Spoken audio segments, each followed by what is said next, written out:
Okay, so here's the deal. I have a confession to make about this podcast.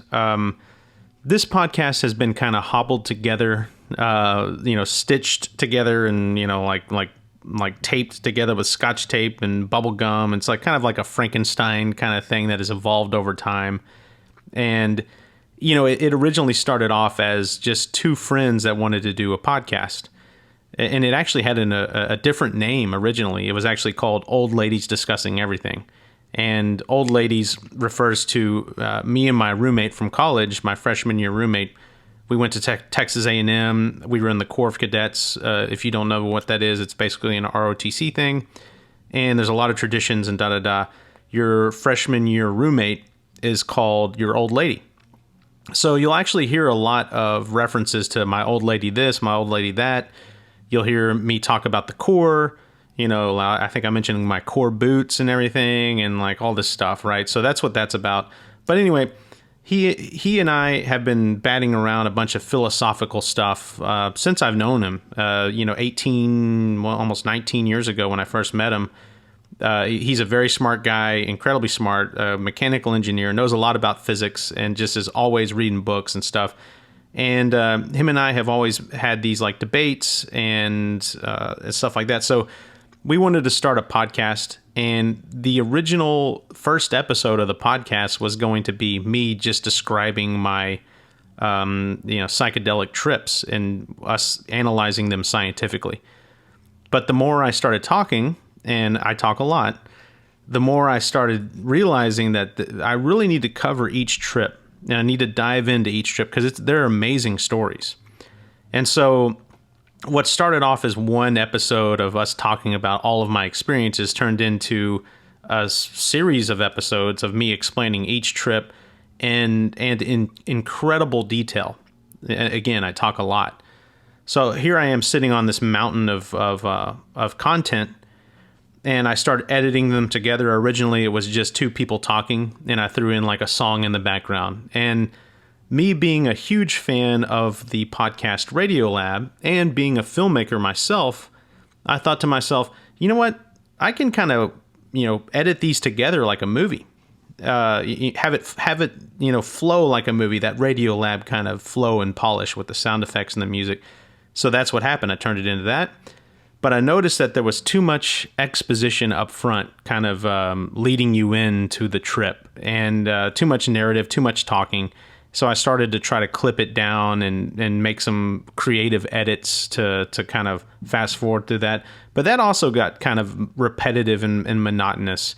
So what I landed on is I'm going to put together kind of what I call a prelude into each trip. So I'll give you basically an unedited version of our conversation leading into the next trip to give you the full background. Now, sometimes there will be a lot more color and a lot more description beforehand, and sometimes there won't be. For instance, this upcoming trip, I didn't really give a lot of background, but it is actually necessary. Other trips, like the next one, I think I had to give like 20 minutes of a background, so that is needed. But regardless, we're going to have kind of an alternating prelude trip, kind of format here where, again, it's going to be, the prelude will be the description, the full color of the upcoming trip, everything, all the backstory behind it.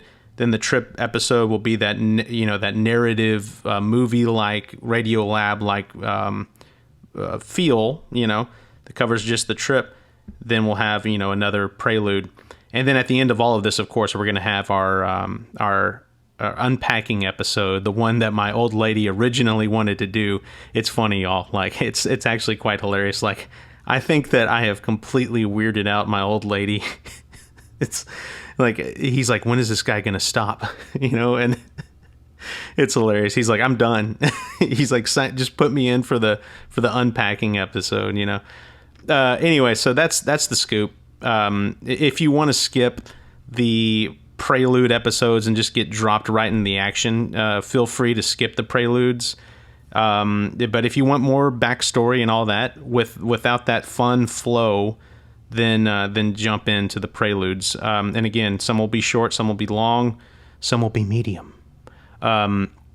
that's all I got to say. Let's get into the prelude to my next mushroom trip. My journey through the Pantheos. Prelude. So I scoured my content that I said I had a ton of, right? And I really couldn't find a good long lead-in for this next trip. I found some, but not a lot. So I'm going to go ahead and just kind of talk about it right now, right? So basically, if you remember from the prologue and episode 1, I'm on this journey. I met someone who has kind of shocked me out of my funk that I was in, and is basically making me, forcing me to confront my inner demons and try to kind of conquer them. And I did some research, and I found that psychedelics is a incredibly efficient and complete way to do that. But one can't just jump right into psychedelics and do like a heroic dose or like a crazy amount of like ayahuasca or something on your first go. That is a stupid idea. Don't ever do it. So you got to baby step your way. So that first experience at my friend's birthday party at the beach house, that was the dip your toe in, like I mentioned. It was a lot of fun. It was so much fun, and I saw some amazing stuff. It was like being a child again. It was a great introduction to the majesty and awe that is on the other side. And so, by no means did I think that was going to be it. Right. You'll hear my friend who interviews me saying like, I thought that was going to be it. And then you're like, hey, I want to do it again. It's like, of course it wasn't going to be my last time. That was just the kind of introduction. I wanted to go deep in. Right. So this next mushroom trip was really my going deeper. And yeah, that's all I got to say. We'll jump now into the beginning part of that interview, and we'll give you the dialogue between me and my friends. By the way, this is the person you're about to hear is not my old lady. This is just another good friend of mine. My old lady, you'll hear him. He has a little bit more of a monotone voice. He's kind of like, yeah. So I'm getting bored. By the way, I love you, man. I love my old lady. Okay, then we're not going to make this about loving my old lady. We'll get into the content.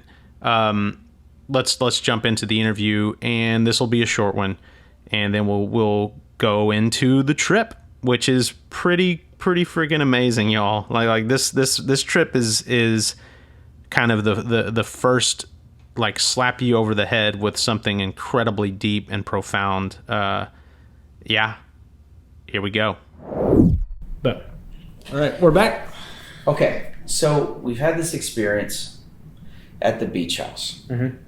And you've learned a lot about this at this point in yourself. And I remember, you texted me the next day and you said, oh my gosh, I feel like I've seen things for the first time. And, I've had this unbelievable thing happen to me, and, we got to talk about it. And I think we probably did. About a week later, we met up for drinks, and we kind of started going over it. And you were relaying to me everything that you just talked about. And it was very interesting. I remember I said something to you. I was like, well, are you good now? Is that it? Is that what you needed to do? And you immediately were like, no. And I could see it in your eyes that it was scratching the surface. And that's the first time that I had heard the words heroic dose. Yes.